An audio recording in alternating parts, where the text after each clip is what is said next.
Hello. I was so thrilled when Jason and Paideia asked me to do this. It is really an honor to be able to help celebrate the brilliant Michael C.J. Putnam. I have been privileged to call Michael my mentor for 20 years, and I count knowing him and his wonderful partner Ken as one of the great blessings of my life. Michael, where are you? Good. Oh, good, you're very close. So the program at your table gives you a taste of Michael's many accomplishments and accolades and classics.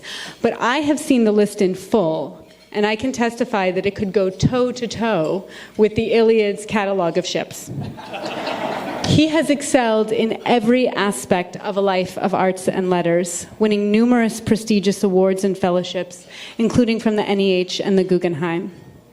He has delivered the most significant lectures of our field and been a lifelong supporter of classical organizations, offering vital leadership in the Society for Classical Studies, the American Academy in Rome, and many, many more. And then there are his books. If you haven't read Michael's books, run home after this and get them. Each one, actually, you should start with The Humanness of Heroes, but they're all. Each one represents a field-changing contribution to classics. But taken as a corpus, they are a staggering achievement that has reshaped generations of thought, particularly about Virgil, and I know will be bedrock for generations to come. I also want to take a moment to acknowledge another side of Michael's brilliance, which I know personally. I had the great good fortune to study with Michael at Brown as both an undergraduate and graduate student, so I know how fitting it is for Paideia to be honoring him, because of course Paideia's emblem is the great centaur Chiron, the master teacher of ancient mythology. And Chiron would recognize an equal in Michael. This is where I have a confession to make. Michael, you may remember that I chose not to go abroad during one of my years of college. And the main reason was because I didn't want to miss one of your classes. That's true. She got an A. Let me tell you, that was the right choice. Because Michael is a revelation in the classroom. He is magnetic, entertaining, witty, passionate, eloquent, and warm. On one hand, he would make a watertight argument for an interpretation of a poem, and then on the other hand, he would have us all pause to consult the Sortes Virgilianae to see what Virgil had to say about upcoming Providence weather. He would open his Aeneid and riffle through the pages with his eyes closed and point to a line. And it took me a couple classes with Michael to realize that he knew his own copy of the Aeneid so well that even with his eyes closed, he could pretty much always land on the storm scene. Michael could stride into a room filled with fidgety, distracted, sleep-deprived students and electrify us all. His lectures were things of art, laser-focused on the subject at hand while also drawing effortless connections to modern and medieval literature, classical music, opera. He's a true Renaissance man. My notebooks from his class are crammed to the margins, which things he mentioned that I wanted to follow up on: Wagner, Dante, Elizabeth Bishop. He taught us by his example what it means to live a passionately engaged life of the mind, to stay open and curious, and to always appreciate the art around us. I learned how to close read a text from him, how to make a passionate case, how to teach, how to write, and how to be incredibly generous with my students, as he always is. Michael always had time for an encouraging word or a bit of scholarly advice. And I will tell you that it was Michael's support and faith in my work that helped give me the courage to write my first novel. Thank you, Michael, for all that you have done for me and countless students, for all that you have done for the field of classics, for your extraordinary scholarship, your kindness, the light you shed in the world. We are so proud to present the Arete Award to the unparalleled Dr. Michael C.J. Putnam. Here's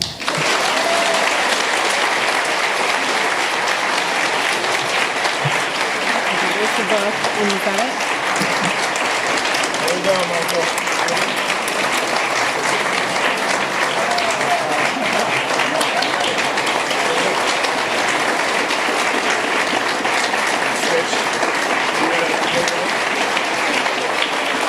We have a surprise for you, Michael.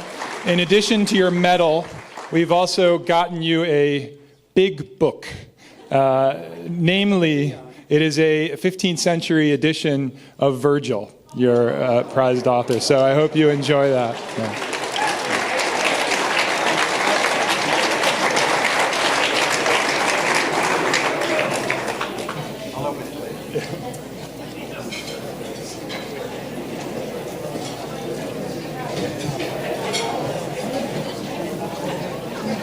Good evening, everybody, and welcome. And thank you, Emmy. Where did Emmy go?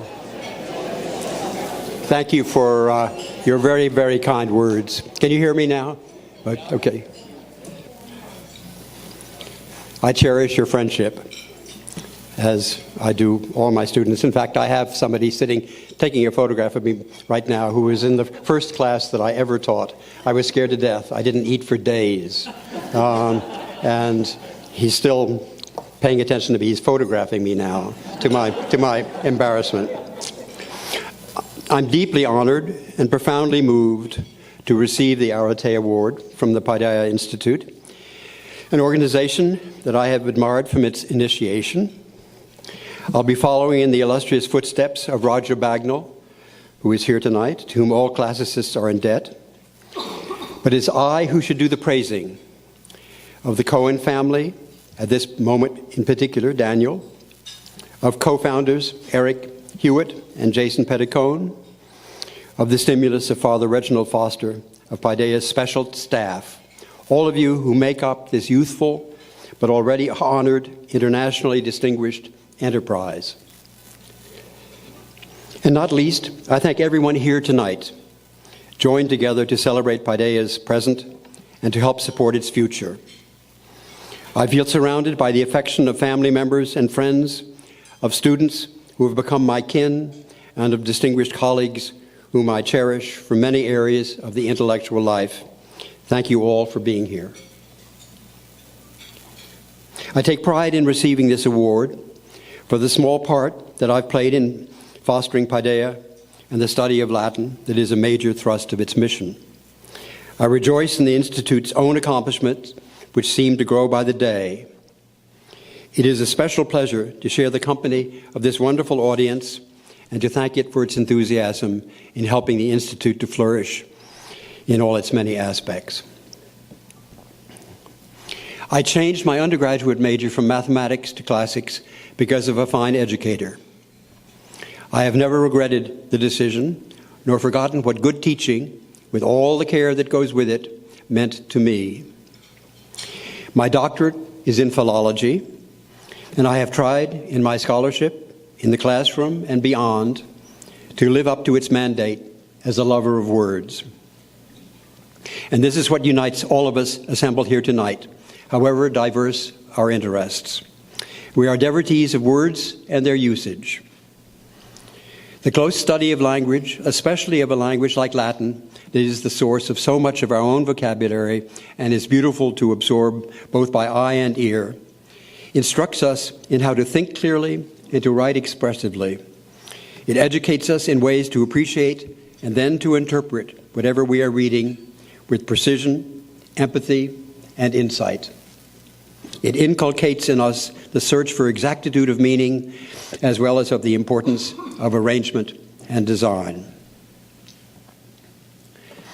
It is an aphorism of Wallace Stevens that, I quote, "In the world of words, the imagination is one of the forces of nature," end quote. We are especially fortunate when largeness of imagination and precision of formal structure coexist in creative tension with a rich outpouring of ideas.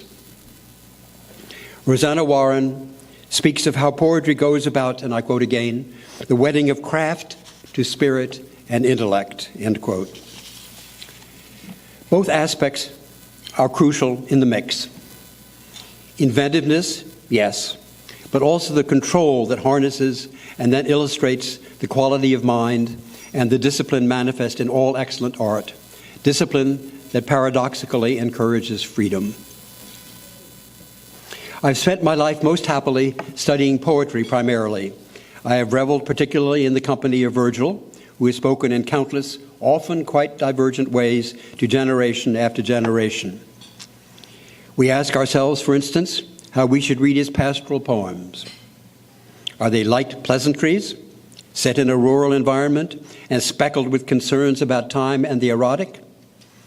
Or do they, in fact, illustrate the vulnerability of individual human vitae in the face of political and military power, and pit the fragile life of the mind against the irresistible forces of history? Doesn't his didactic masterpiece, the Georgics, tell us as much about ourselves as it does about the natural world, its apparent subject? And what of his commanding epic, the Aeneid? Is it a eulogy of the majesty of empire, or a study in human nature where private emotionality ultimately becomes paramount? Or is it, perhaps, a complex, challenging amalgamation of the two? And we think of his equally extraordinary peers, Horace and Ovid. The first, in his role as satirist, is richly germane to us as he holds up a mirror in which we still vividly see our foibles. And as a brilliant lyricist, he has a unique way of turning the particulars of experience into general, ever-pertinent insights about the condition of mankind. Ovid has special resonance now in a world where mutability is ever with us, and exile, in its many varieties, a bitter commonplace.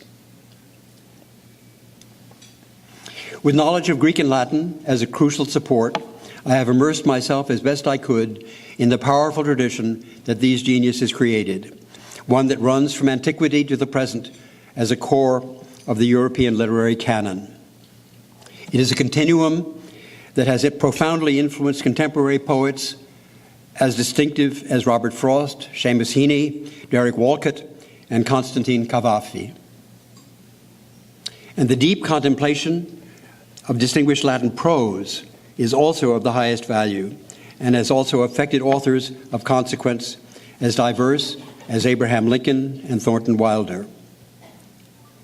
We think of Cicero at his persuasive best, of Caesar's clarity, of the sharp succinctness of Sallust, or the milky richness of Livy, of the ironies through which Tacitus brilliantly expresses his insightfulness.